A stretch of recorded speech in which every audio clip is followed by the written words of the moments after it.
You're listening to episode 44 of The Secular Buddhist.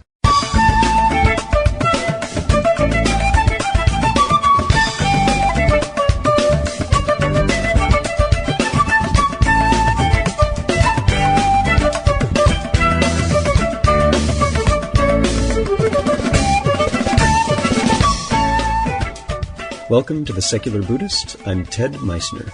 The Secular Buddhist is the podcast and website for modern, secular application of early Buddhist thought. The podcast has interviews and roundtable discussions pertaining to engaged Buddhist training and practice, and the companion website has show notes for each episode, along with resource materials on Buddhism, critical thinking, science, secularism, and skeptical thought. Though the podcast focuses on core practice from a secular viewpoint, more traditional teachings are welcome and openly discussed. Chris Mitchell speaks with us about his book, Asperger's Syndrome and Mindfulness.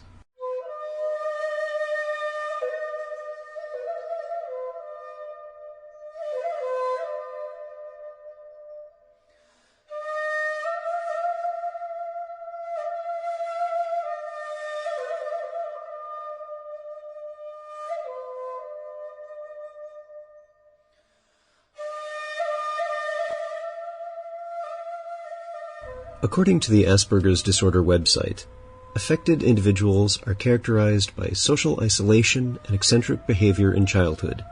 There are impairments in two-sided social interaction and non-verbal communication. Think about that.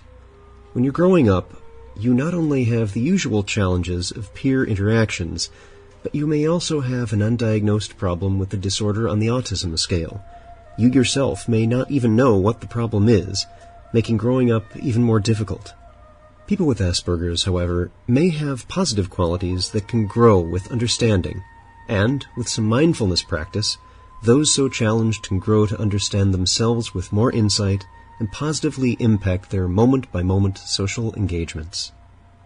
Our guest today, Chris Mitchell, was diagnosed with Asperger's syndrome in 1998 when 20 years old before graduating from Northumbria University with an MA honors in information management. After a decade of giving talks, seminars, and workshops on Asperger's syndrome throughout the UK and internationally, Chris was appointed Operations Manager at Autism Works in September 2010. Chris was an active member of the external reference group seeing the Autism Bill successfully become an Act of Parliament in 2009, bringing an essential law into place which protects the rights of people with autism and Asperger's syndrome. Chris has also written 2 books on Asperger's and his experience of living with the condition. So, sit back, relax, and have a nice mulled wine. Hey, 'tis the season.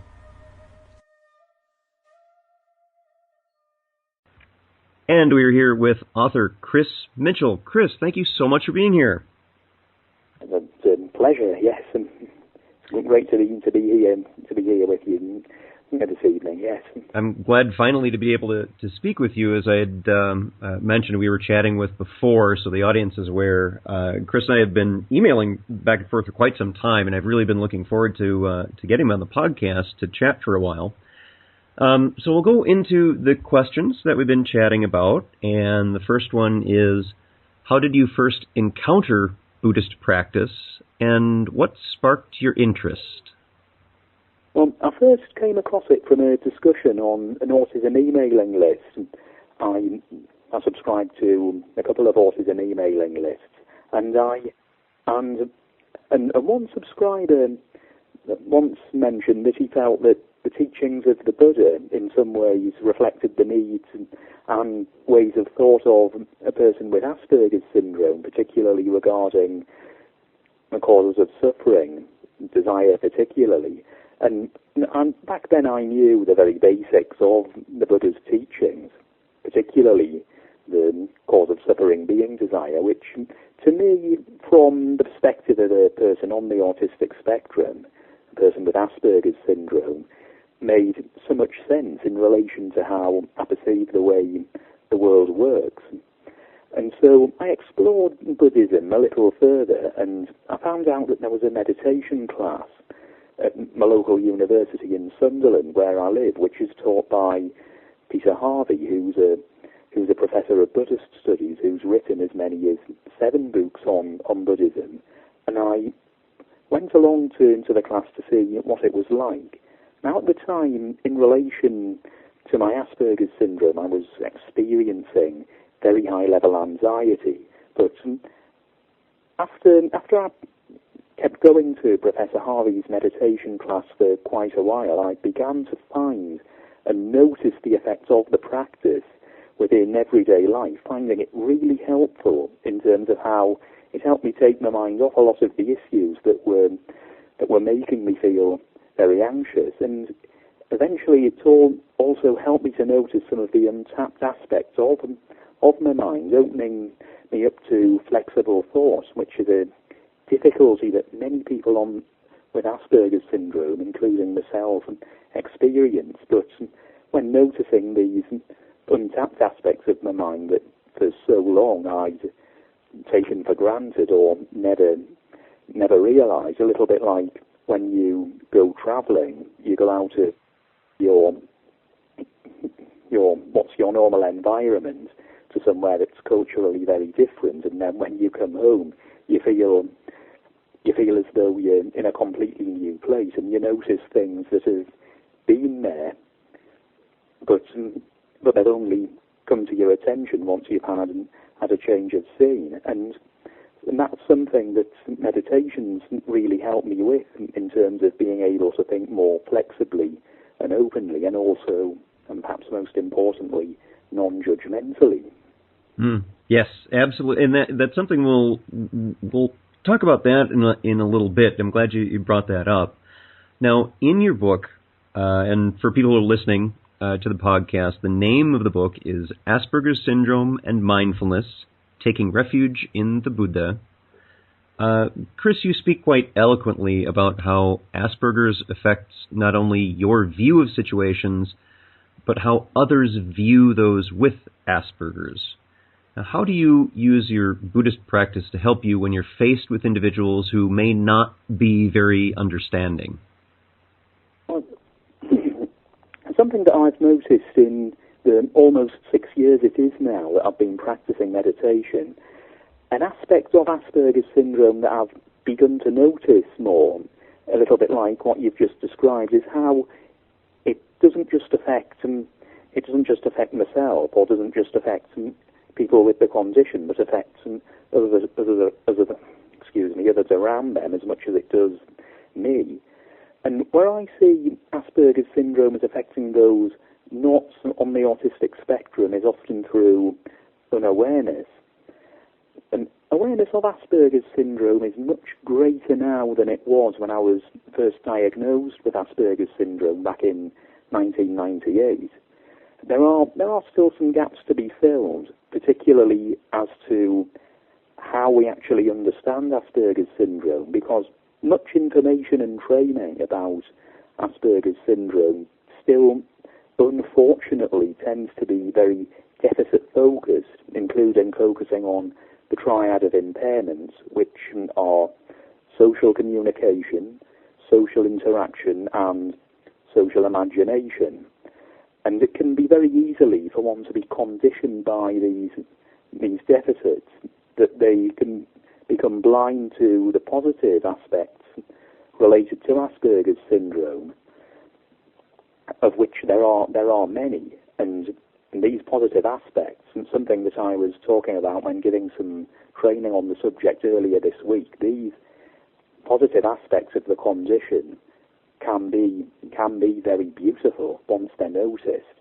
And as Autism Works, which is the new social enterprise recently set up that I'm working for as operations manager, what we do is we recruit adults on the autistic spectrum into the field of software testing. What we look at is we look at the positive aspects of Asperger's syndrome, including strengths that Asperger's syndrome can potentially present, particularly strong eye for detail, which can enable people with Asperger's syndrome to be very productive and very highly valued employees.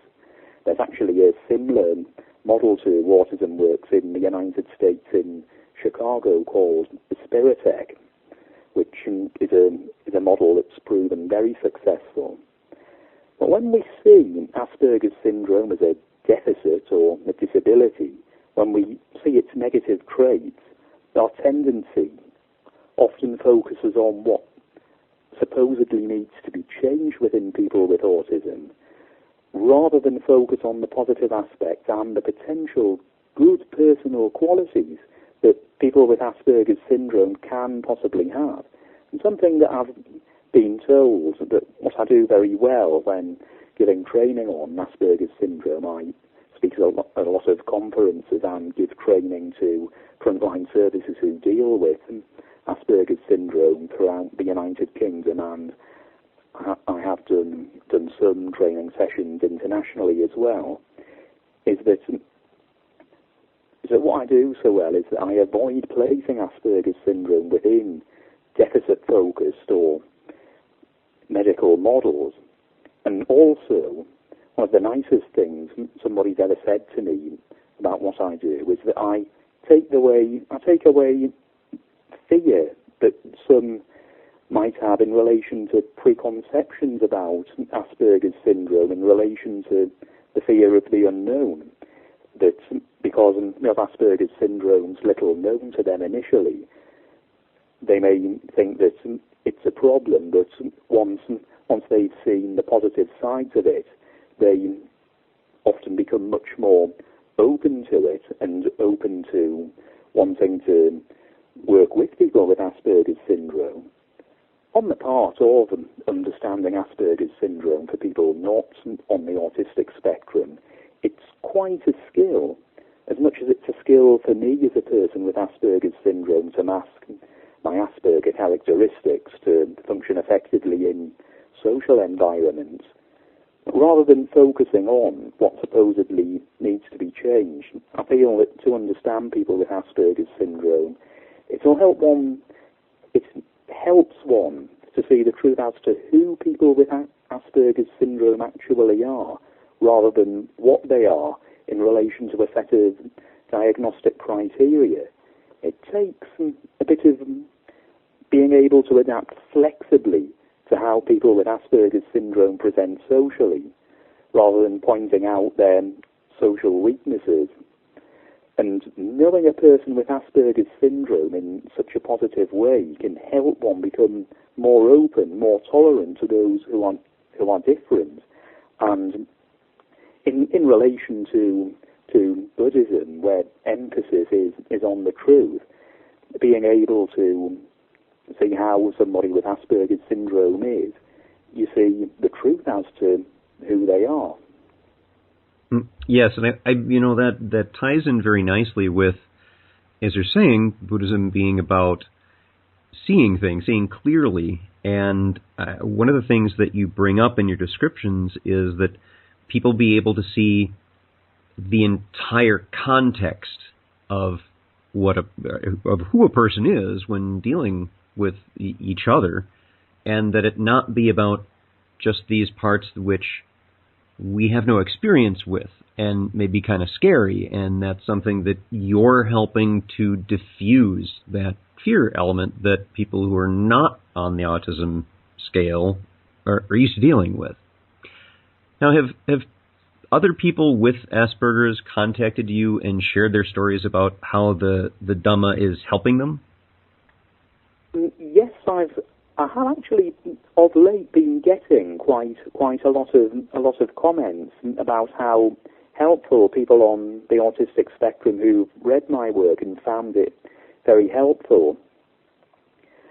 And certainly something that's become much more apparent to me since I published it. I published Asperger's Syndrome and Mindfulness in December 2008, is that there appears to be quite a lot of people with Asperger's syndrome who are following the Buddhist path and who find Buddhist practice from the different Buddhist traditions that there are very helpful in terms of the practice, in terms of how it helps to bring about mental stability. And people on the autistic spectrum have been quite eager to share their stories with me about how meditation practice has helped them in this way. Just this week, incidentally, I had an email from a reader in Norway who happened to come across my book in a bookshop, and when reading it, he felt that just about every paragraph in it related so well to the way that his brother, who's in the process of obtaining an Asperger's syndrome diagnosis, he felt every bit of it was a very accurate description in terms of the way he felt his brother saw the world and around him. And I think that why many people on the autistic spectrum are attracted to Buddhism and become interested in Buddhist practice is because it's largely an individual pursuit. It's if you like, a pursuit that's not constrained by beliefs as emphasized by the secular Buddhist. And certainly the emphasis in relation to Vipassana practice or insight practice, it's about the way it is, about the way you are as a person with Asperger's syndrome. It's not to say, though, that people on the autistic spectrum don't have bad experiences in relation to Buddhism. One of the first reviews I had of Asperger's syndrome in Mindfulness was by a person diagnosed with Asperger's syndrome who felt as though she'd been let down by a particular Buddhist tradition in terms of how inward-looking she felt that it was. But she then said she felt much better after reading the book, feeling that the awakening aspects that I talk about helped her understand herself a lot better. Mm-hmm. You know, as I'd mentioned to you, Chris, in our emails, I had found your book through a very dear friend of mine who was fairly recently diagnosed with Asperger's, and he had started some therapy to deal with some of the anxiety issues that had come up, and his therapist had actually given him her copy of your book to go through, and he found it tremendously helpful in reading through it. He found that, and what he had told me is these are the experiences I have. And what he liked a lot about your book and what you've been describing here is it isn't just for the person who has Asperger's. It really helps the understanding of the people who have in their lives someone with Asperger's, to help them understand what their loved ones are going through. That's right, yes. And something that certainly I found at the point of my diagnosis is that it's something that takes quite a bit of getting used to in terms of accepting yourself, and also people around you, especially your immediate family and friends. It's something that they also need to adjust you to support you during what can be a very difficult but eye-opening transition, if you like. Mm-hmm, mm-hmm. Now, with ongoing practice, do you find a lessening of some of the symptoms of Asperger's, or are they still coming up every bit as much, but you're better able to positively resolve them? Asperger's issues and characteristics do come up, and because it's part of who I am as an individual. What I don't like to see meditation as is as a cure for Asperger's syndrome, not least because personally I wouldn't accept a cure for Asperger's syndrome as it is part of who I am. And in relation to meditation practice, particularly in the Tibetan tradition, and also in relation to the 8-week course that I've fairly recently completed, one of the goals of practice is to be gentle with yourself, and also to like who you are, not in an up yourself way, but by simply accepting yourself as you are. And in the case of a person with Asperger's syndrome, it helps to like and accept who you are in relation to the positive aspects that your condition presents. And of meditation goals, particularly with samatha meditation that I practice, is to notice oneself more in relation to sensations around the body as well as thought processes. And in this sense, it helps one diagnosed with Asperger's syndrome notice aspects of their condition more. And I find that when you're more aware of how your Asperger's syndrome affects you, you begin to notice why you do things the way you do, including being able to notice the sources of excess worry and anxiety, as well as noticing habits that you might often take for granted. Like when brushing your teeth, for example, you start in the same place every time. And that may be related to preference with routine in relation to Asperger's syndrome. What meditation helps you to do as a person with Asperger's syndrome in terms of it bringing you into the present moment, when you're more in tune with your present moment, where you are in just this moment in time, just this breath coming in and just this breath going out, you become much more aware. So rather than lessening or even eradicating characteristics of Asperger's syndrome, what ongoing practice helps you to notice more is by being open to them rather than dismissing them. It allows me, as a person with Asperger's syndrome, to be who I am in relation to Asperger's, but while at the same time being in tune with the present, including how my Asperger characteristics are affected by the present, and how the present affects my Asperger characteristics in turn.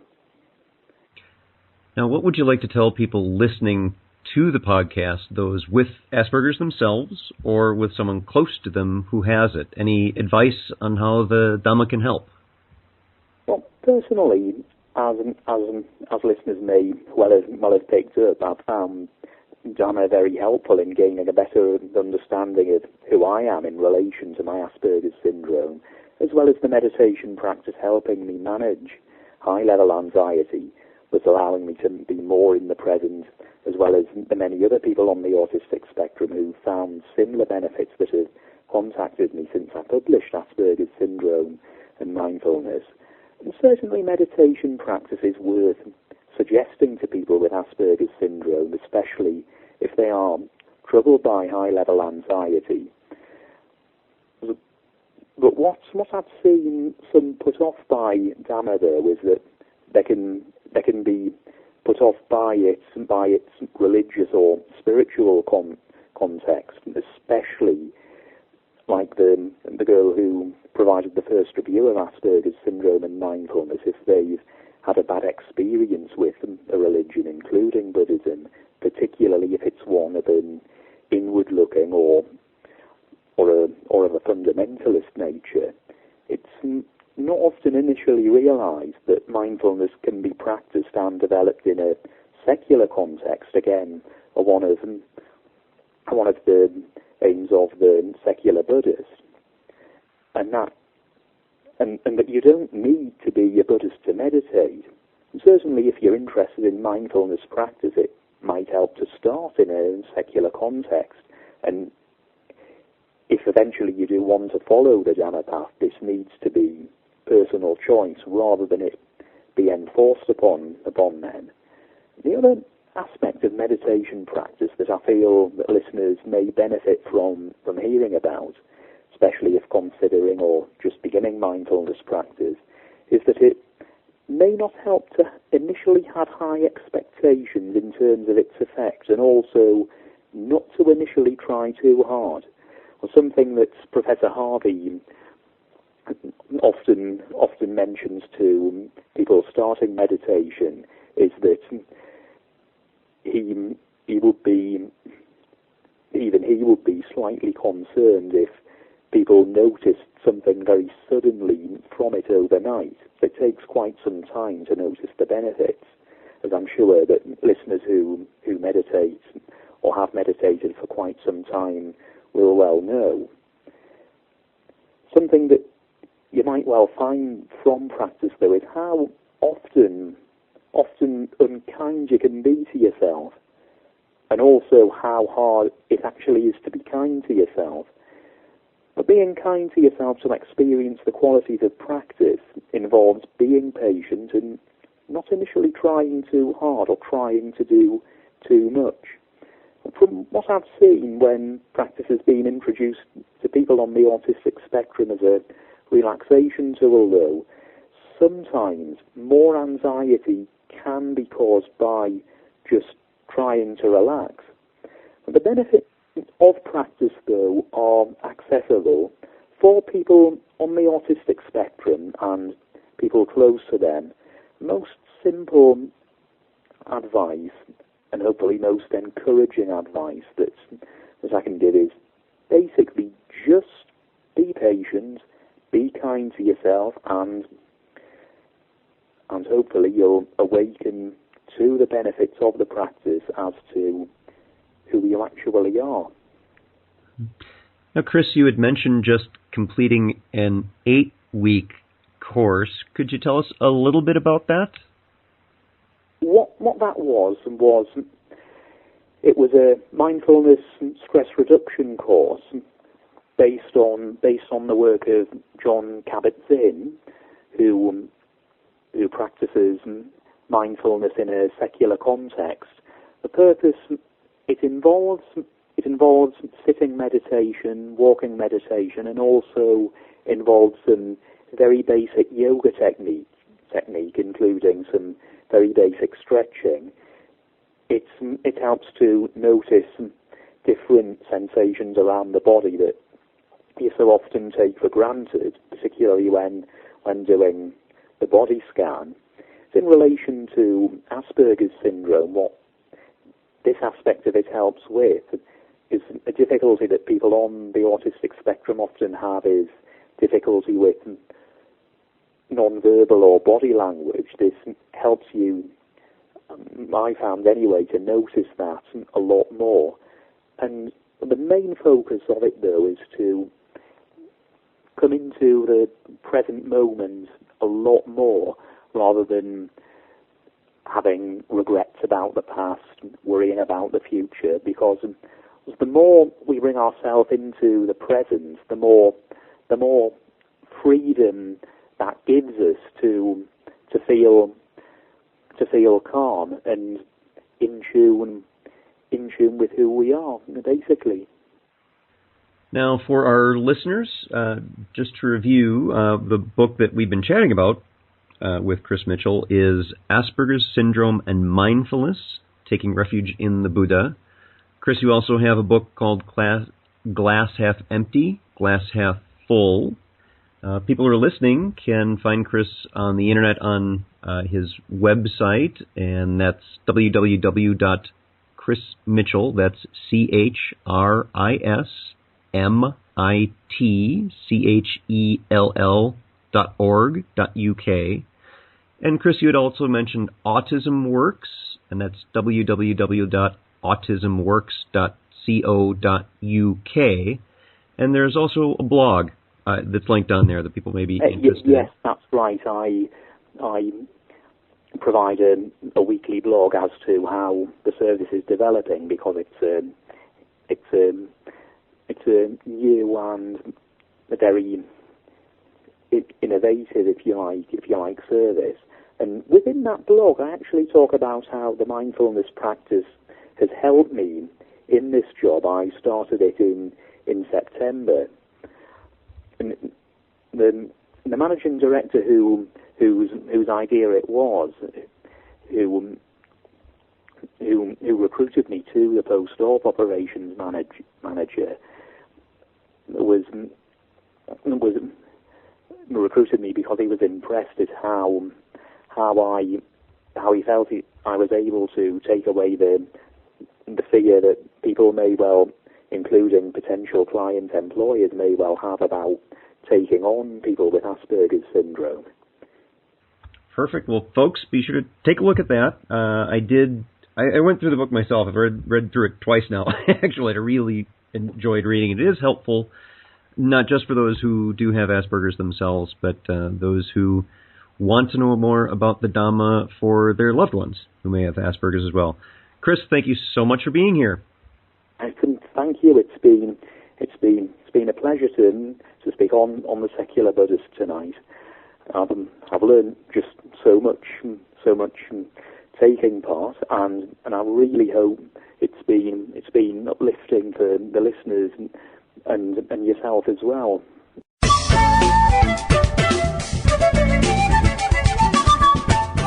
Thanks for listening. If you'd like to learn more about something you've heard in today's podcast, please come visit the companion website at www.thesecularbuddhist.com, and you'll find an entire web page devoted to this and every episode. There are also links to discussions about today's topic on the Secular Buddhist Facebook fan page. The music for the Secular Buddhist is used by permission from John Kaizan Neptune's CD, Steps in Time. Additional music is provided courtesy of Monty Levinson of Taihei Shakuhachi and Rodrigo Rodriguez. Their websites are linked on the Secular Buddhist on the About Music page. Until next time, remember, every moment you have a choice. Make it the best you can. See you next time on The Secular Buddhist.